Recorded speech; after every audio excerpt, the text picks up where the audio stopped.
Hi, Dustin here. Some years ago, the Currier Gallery of Art in Manchester, New Hampshire bought a few of my pieces for their permanent collection, and I made for them the video which will follow this, which is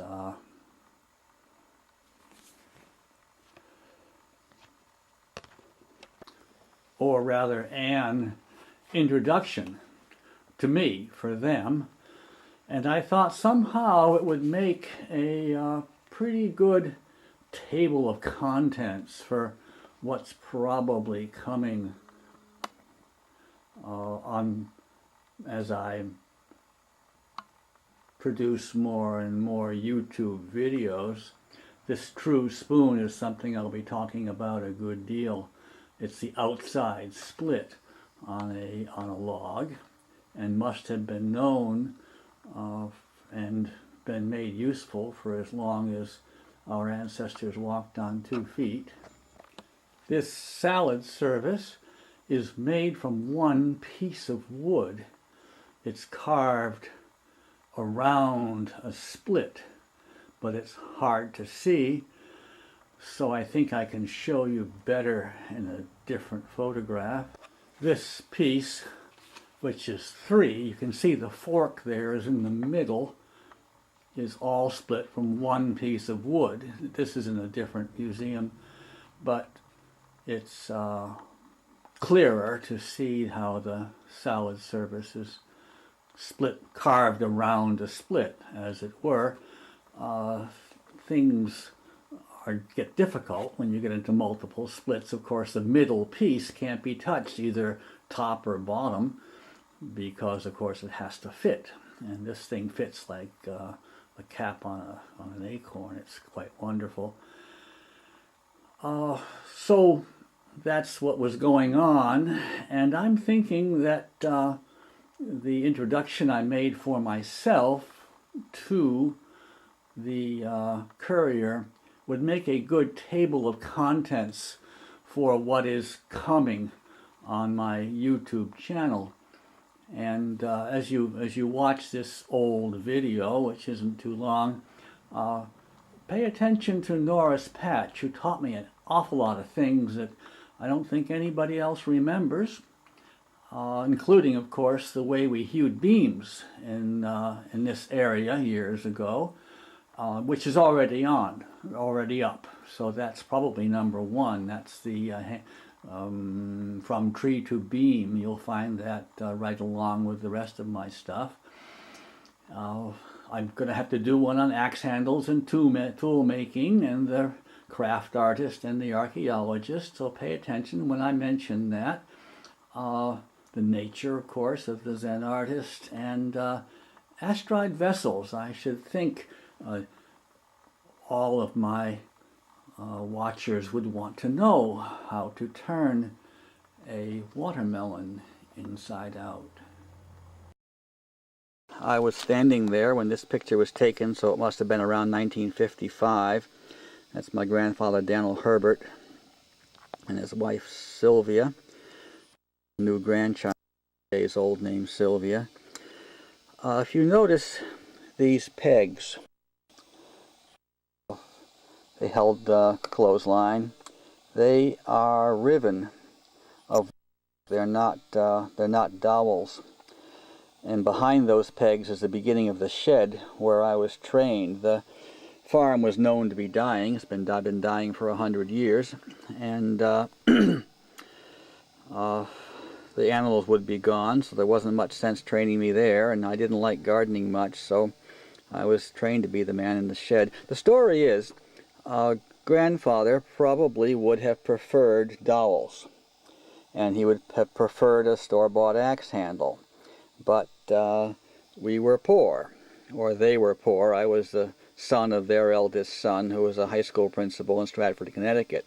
But we had to spend all our free time up here getting in the hay and the bedding, fixing the roofs, getting in firewood and that kind of thing, so that Grandpa and Grandma could stay on the farm, which is what they wanted to do. And I think that my parents were worried enough that I, being raised in the city, would see my grandparents as yokels, laughable, and not show proper respect.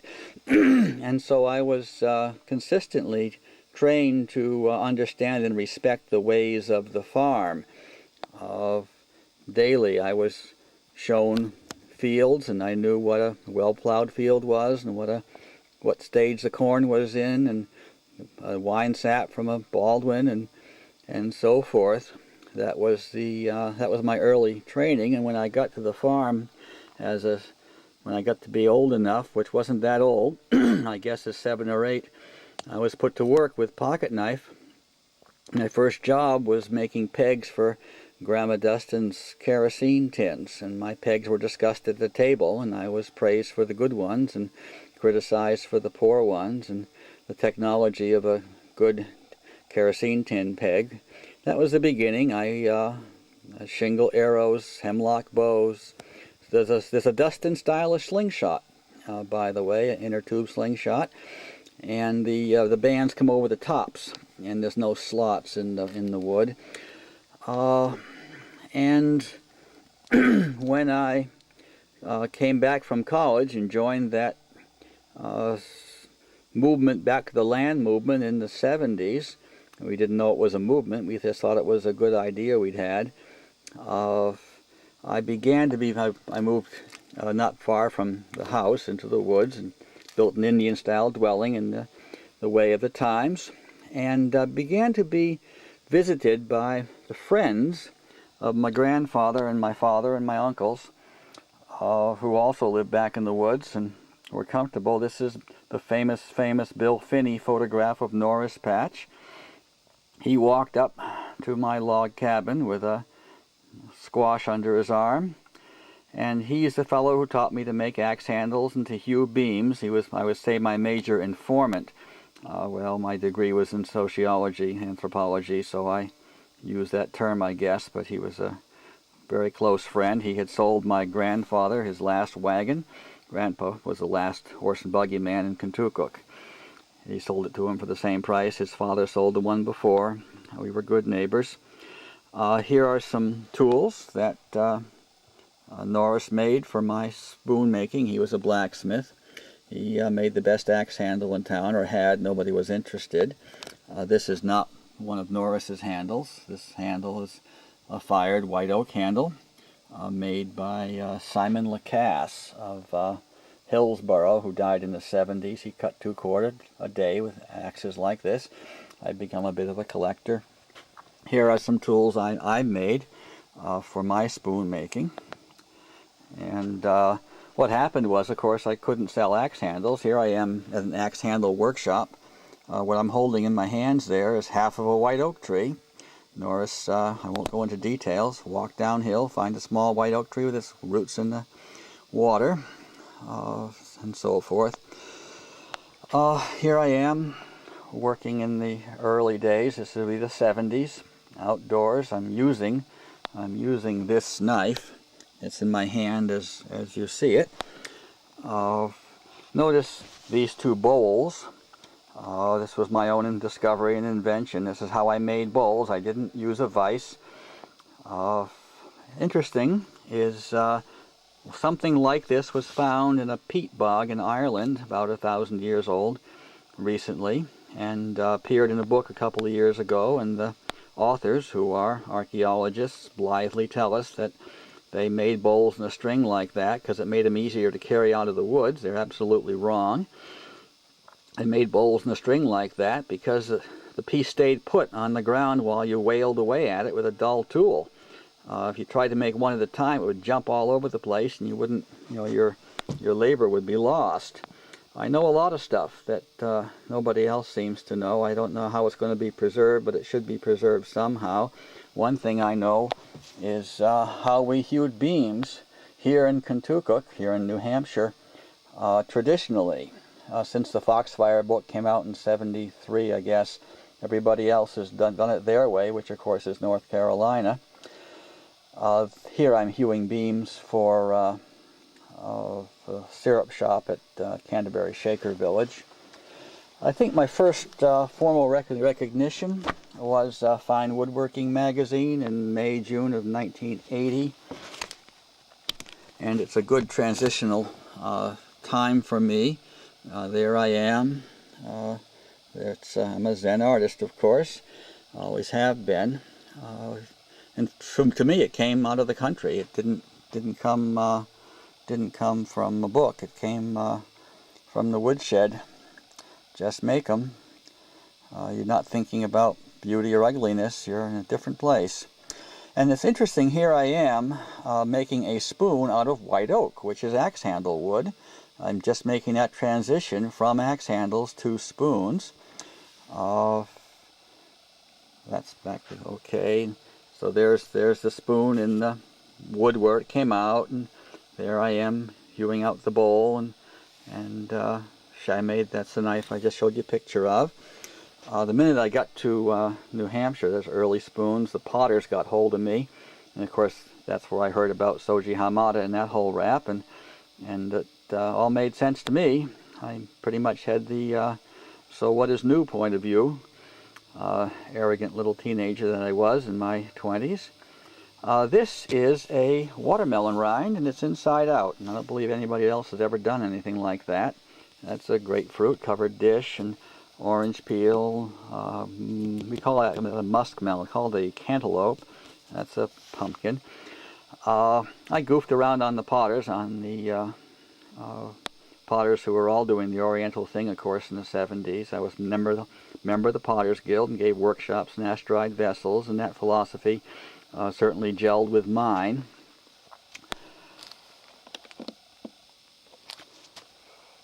Here is a copy of the book published by the Society for the Protection of the Hampshire Forests for their 100th anniversary. I'm the only craft artist mentioned in this book, and it's in there somewhere.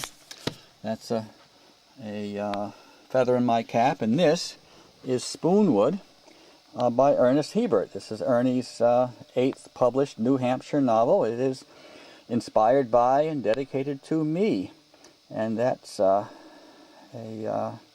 feather in my cap. Of course, the crowning feather is my work in the permanent collection of the Courier. I'm also, a number of photographs of my work is in Sculpture in Wood by Mark Lindquist, who describes me as the chief advocate of Let Nature Speak. What I'm going to do now is I'm going to add in a 3.5-minute video made by Channel 5 in Boston, Chuck Kramer, that shows my process, and we'll call it a day if I don't think of anything else, which I probably will.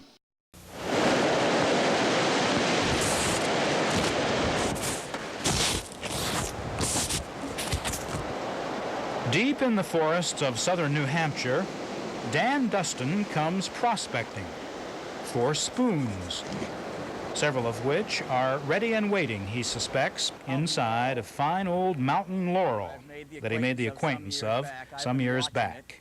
It's not going to get any bigger. It's dying of old age. It's loaded with spoons. I may take it today.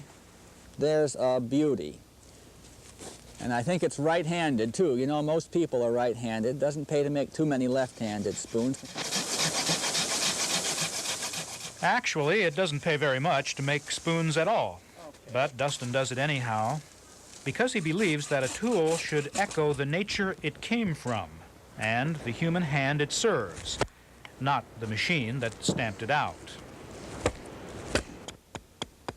What you're looking at here is you're looking at wood which has never had any experience of a flat surface.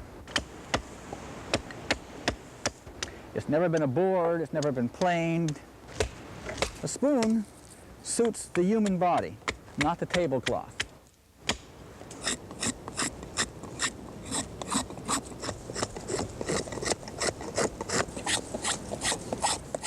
I don't make them. They happen. The spoons are themselves.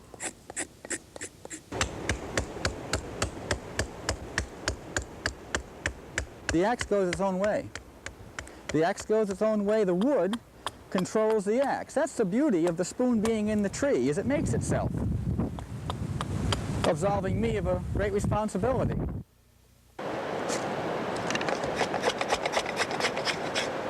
We live in a very complex world. I have to forget a lot to be a primitive carver. I tried to use a vise for years, but I wound up with spoons of head squareness. I used to own a bandsaw. Got tired of producing ugly stuff. This stuff produces itself, and it's beautiful.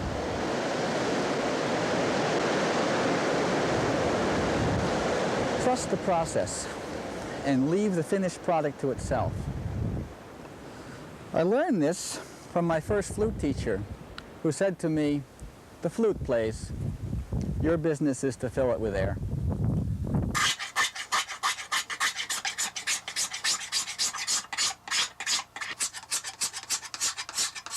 Very few of us are still doing it the way that it was done hundreds of years ago. And why are you still doing it Because that way? it's still the best way to make the best wooden spoon. It's not the best way to fix your teeth anymore, Chuck. It's better to use a water-powered drill with a cooling stream and mercury silver amalgam. But the old way is the best way to make an axe handle, and it's the best way to make a spoon.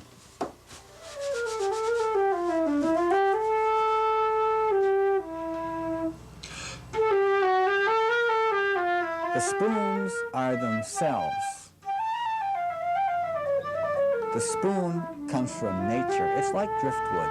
It's like driftwood picked up on the beach.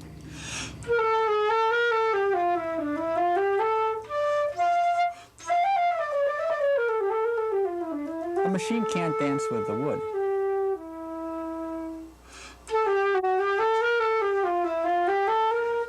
A machine can't ask questions of the wood and listen to the answers. But a man can. Well, I have found something else to put on, of course. It's my artistic statement. I guess you need that